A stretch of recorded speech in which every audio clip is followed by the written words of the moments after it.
That's right, nearly all eye conditions are learnt and occur after you are born.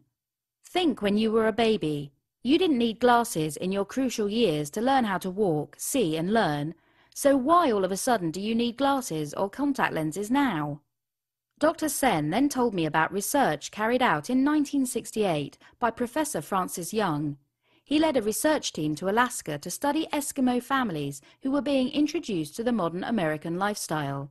This provided a unique opportunity to test the genetic theory because the parents were illiterate, whereas their children were the first generation to go through school. If the eye care and ophthalmology industry were actually telling you the truth, then the results of this study would be obvious. The parents and the children should have almost identical visual systems. The results showed quite the opposite. Only 2 out of the 130 patients had a visual condition. Yet in contrast, more than 60% of the children had developed visual conditions.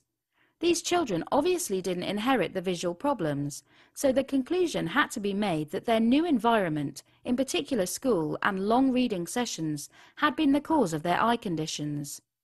And have you ever noticed how families seem to inherit visual conditions?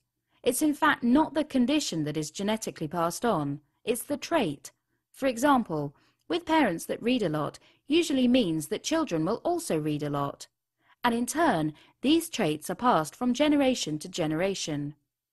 The problem with long reading sessions and the ever-increasing use of computers, mobiles and television sets is that they encourage focusing on close objects for extended periods of time.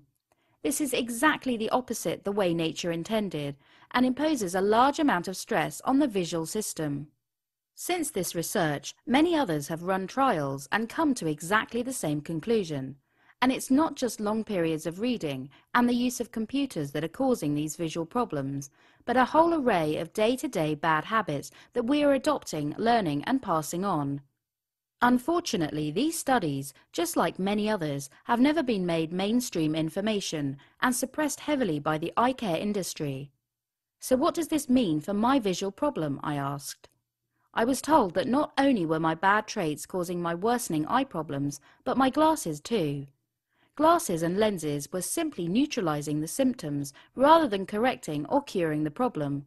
They were actually encouraging the current condition. Jay Lieberman writes in the Journal of the American Optometric Association that, "I have yet to hear of a research paper confirming the beneficial effects of prescribing compensatory lenses. I'm sure most optometrists will confirm the clinical observation that patients who receive compensatory lenses for full-time wear are usually the ones who need a stronger prescription every year." CJ Forkiotis from the Optometric Extension Program writes, "The emphasis on compensatory lenses has posed a problem for many years in our examinations. These lenses do not correct anything and may not serve the patient in his best interest over a period of time." Ray Gottlieb, OD, even noted in the Journal of Optometric Vision Development that the use of compensatory lenses to treat or neutralize the symptoms does not correct or cure the problem. The current education and training of eye care professionals discourages preventive and remedial treatment. In other words, the glasses and contact lenses my optometrist prescribed were not making my eyes stronger or healthier, and definitely not treating the underlying cause of the visual problem. However, Dr. Sen explained that if something is learnt, then it can be relearnt, no matter your age or the extent of your visual problem. The brain is a remarkable organ, he said.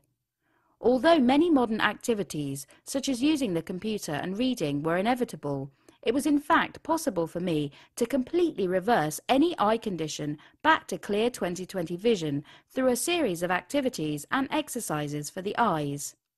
I would discard my counterproductive glasses for good and start to work on improving my vision, naturally and safely.